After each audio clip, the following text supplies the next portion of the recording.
Bu uzatmaning nomi Lamin Yamal. Bilasizmi, Xavining futbolga bergan eng so'nggi, eng chiroyli, eng noodatiy, eng qimmatli golli uzatmasi qanday bo'lgan? Bu uzatmaning nomi Lamin Yamal. 2023-yil aprel oyining o'sha kechasi birgina chaqiruv: Lamin tayyorlan, maydonga tushasan.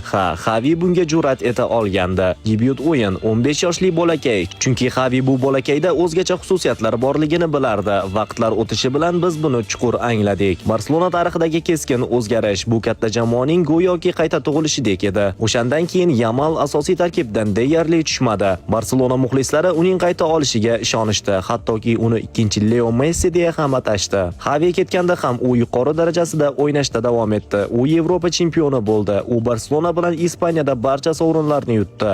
Agar kanalimizni kuzatib bormasangiz, bizni yana ko'rish ehtimolingiz juda kam. Lekin obuna bo'lgan bo'lsangiz tabriklaymiz. Bu yog'iga har kuni yangi bilimlarga ega bo'lasiz. U tarixdagi eng yaxshi yarim finallarda o'ynadi, hattoki oltin to'p kurashida ikkinchi o'ringa loyiq ko'rildi 18 yoshida. Ammo ba'zi insonlar barchasi o'sha yerda boshlanganini unutishdi. Xavi 15 yoshli bolakayni chaqirganida Lamin o'sha vaqtda maydondagi dengizga ma'yus ko'zlari bilan boqayotgan edi va oq chiziqlarni kesib o'tdi va Xavi yana bir qushni futbol olamiga uzoq vaqt parvoz etishi uchun ozod qildi.